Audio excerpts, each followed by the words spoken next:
साध संगत जी, प्रेम से कहना धान निरंकार जी, एक नई साखी के साथ स्वागत है आप सभी का आपके ही अपने चैनल पर। और हमारी आज की साखी का शीर्षक है रिटायरमेंट। चलिए सुनते हैं आज की ये साखी। साध संगत जी, देखते ही देखते प्रशांत जी के रिटायरमेंट का दिन आ गया। आज सुबह 3 बजे उनकी आँख खुल गई। हर रोज़ सुबह वो 4 बजे उठते थे। पहले तो 10 मिनट वो लेटे रहे, फिर उठकर उन्होंने पानी पिया, सोने की कोशिश की तो उन्हें बेचैनी सी महसूस होने लगी। तो खड़े होकर उन्होंने कमरे की लाइट जला दी। कुर्सी पर बैठकर सोचने लगे, 40 साल हो गए हैं नौकरी करते हुए, ना जाने अब जिंदगी कैसे गुजरेगी। तो प्रशांत जी ने सोचा कि मेरे दिमाग में भी न जाने क्या क्या बातें आती रहती हैं। अब तक अच्छी बीती है तो आगे भी ज़िंदगी अच्छी ही बीतेगी। जब मैंने अपने मन वचन से कभी किसी का बुरा नहीं चाहा है, ना किया है, तो मुझे घबराहट कैसी। काश वीना और बच्चे भी आज के समारोह में आ जाते तो थोड़ा सहारा मिलता। चलो कोई बात नहीं, जैसी भगवान की मर्जी। तो मन ही मन सोचते हुए प्रशांत जी ने लंबी सांस ली और अपनी इलेक्ट्रिक केतली में पीने का पानी गर्म किया। पिछले दिन ही उनका मकान मालिक प्रकाश खुद ही आकर उनका गैस चूल्हा बंद करके गए थे और बोल कर गए थे कि तुम भी हद करते हो प्रशांत, 2 दिनों से कह रहा हूँ कि रसोई बंद करो। 2-3 दिन ही तो है, हमारे साथ ही रहो। आज तो तुम्हारी भाभी भी उलाहना दे रही है।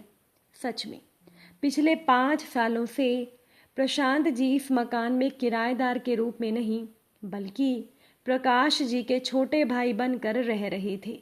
साथ संगत जी, प्रशांत जी रेलवे में काम करते थे। ये उनका संयोग ही रहा कि उनकी पूरी नौकरी छोटे कस्बों में ही बीत गई। सबसे पहली पोस्टिंग उन्हें पंजाब में मिली थी। उस समय माँ ने वीना को उनके साथ भेजा, पर छोटी सी गृहस्थी की शुरुआत करके वीना चली गई। उसके बाद ना तो घर के हालात ऐसे थे कि वो माँ से वीना को ले जाने की बात करते, और ना ही बड़े शहर में पली बसी वीना का छोटे कस्बों में और रेलवे के छोटे छोटे मकानों में रहने का दिल किया। अब वीना चाहती तो छोटे भाई के विवाह के बाद उनके साथ आ सकती थी, पर जब भी प्रशांत जी ने बात छेड़ी, वीना की ओर से उदासीनता ही नजर आई। उसके बाद तो दोनों बेटों की पढ़ाई के कारण उन्हें कभी कहने का मौका नहीं मिला। मन में यही आस लेकर कि रिटायरमेंट के बाद वो अपने बच्चों के और वीना के साथ रहेंगे, नौकरी करते रहे। घर में साफ सफाई के लिए वो किसी न किसी को रख लेते थे, पर खाना वो हमेशा अपने आप ही बनाते थे।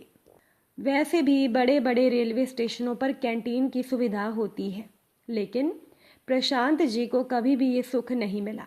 और आज उनका विदाई समारोह है, तो सुख दुख के मिश्रित भाव उनके ऊपर आ जा रहे थे।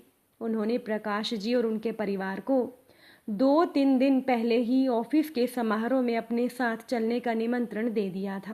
वहाँ जब भी किसी ने प्रशांत जी से उनके परिवार के बारे में पूछा, तो प्रकाश जी की पत्नी ने आगे से बात संभालते हुए कहा, दरअसल हमारी देवरानी वहाँ पर समारोह की तैयारियों में व्यस्त है। हमने तो कह ही दिया था कि हम भी तो परिवार के हैं, कोई औपचारिकता थोड़ी ही है। उसी दिन नम आंखों से विदाई लेकर प्रशांत जी अगले दिन सुबह जब दिल्ली रेलवे स्टेशन पर उतरे, तो उनके साथ काम कर चुके कुछ सहयोगियों ने चाय नाश्ते का प्रबंध किया था। प्रशांत जी बिना नहाए कुछ खाते नहीं थे, पर नाश्ते को मना करके वो किसी का दिल नहीं तोड़ना चाहते थे। इसीलिए उन्होंने वहीं विश्राम गृह में स्नान किया और चाय नाश्ता तथा थोड़ी बहुत बातों के बाद विदा ली। प्रशांत जी का मन उखड़ा उखड़ा था। हर रोज बात करने वाले प्रशांत जी ने 4-5 दिनों से वीना से बात नहीं की थी। इस बार जब वीना ने विदाई समारोह में आने से मना कर दिया, तो सचमुच प्रशांत जी को बुरा लगा। उनका बड़ा बेटा और बहू विदेश में बस गए थे और उनका छोटा बेटा दिल्ली में ही बैंक में काम करता था। पर फिलहाल वो बेटा किसी ट्रेनिंग के लिए 1 महीने से बाहर गया हुआ था। प्रशांत जी रेलवे स्टेशन से निकले, उन्हें पता था कि वीना के आने को तो सवाल ही नहीं है, फिर भी उनकी नज़र रास्ते की भीड़ में अपनों को ढूंढ रही थी। एक बार तो मन किया कि जब किसी को उनकी परवाह ही नहीं है, तो वो कहीं आश्रम में जाकर रह लेंगे, पर घर नहीं जाएंगे। पर जितनी तेजी से विचार उनके मन में आया, उसी तेजी से निकल गया। उन्होंने सोचा, मेरा घर है, मैं क्यों ना जाऊं, उनसे बात नहीं करूंगा। गली के नुक्कड़ पर पहुंचते ही ताज़े फूलों की खुशबू से उनका मन खिल गया। पहले तो लगा कि किसी का बगीचा होगा, पर जब अपने ही घर के दरवाजे पर लटकती गुलाब की मालाओं पर निगाह पड़ी तो उनका मुंह खुला का खुला रह गया। जैसे ही उनकी गाड़ी गेट के सामने रुकी तो प्रशांत जी की वीना विवाह की लाल साड़ी में सजी धजी हाथ में थाल लिए उनके स्वागत के लिए तैयार खड़ी थी। उनका बड़ा बेटा बहू, उनकी 3 साल की पोती और छोटा बेटा, सभी ने उनका ऐसा स्वागत किया कि प्रशांत जी की आंखें भीग गई।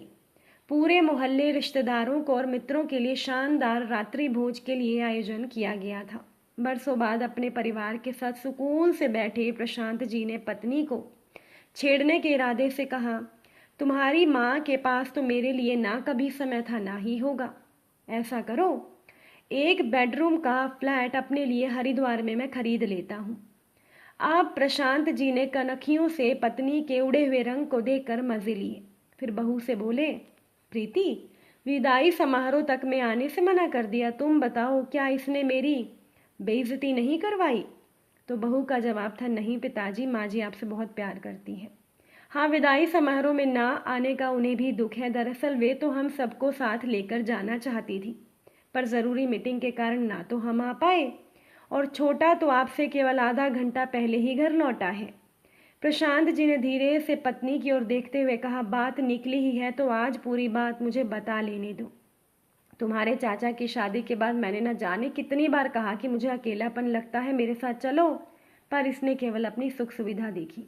तो उनकी बहू ने कहा, पिताजी ये बात भी हम सबको पता है, केवल माँ ने ही नहीं, दादी ने भी बताया था कि चाची को घर का सामान अपने मायके भेजने की आदत थी। चलने फिरने में लाचार दादी ने हमेशा माँ पर यह दबाव बनाकर रखा कि उनके चले जाने पर चाची आज़ाद हो जाएंगी और जितनी मेहनत से एक एक चीज़ जोड़ी है बिखर जाएगी।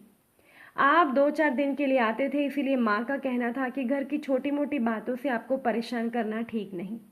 फिर ये बात भी थी कि दोनों बेटों की पढ़ाई के लिए तो एक न एक दिन एक स्थान पर रहने का फैसला करना ही पड़ता। वीना हिचकी लेकर रोने लगी और प्रशांत जी ने रुमाल निकालकर जैसे ही पत्नी को दिया, रोते रोते वीना की हंसी छूट गई। तभी उनके बड़े बेटे ने गोवा की 2 टिकटें उन दोनों को देते हुए कहा, पिताजी के रिटायरमेंट के बाद का सारा समय अब हमारी माँ के लिए है। नौकरी के कारण या हमारी जिम्मेदारी की वजह से जो इच्छाएं पूरी नहीं हो पाई वो आप पूरी कीजिए। बस हुक्म करना, आपके तीनों बच्चे सेवा में हाजिर हो जाएंगे। तभी प्रीति ने देवर को छेड़ते हुए कहा, 3 बच्चे ही क्यों, चौथी भी आने ही वाली है।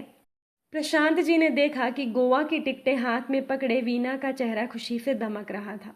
सचमुच इतने अच्छे बच्चों को पाकर वो अपने पति की आभारी थी, तो दूसरी ओर बच्चों की अच्छी परवरिश करके वीना ने उन्हें कृतार्थ कर दिया था।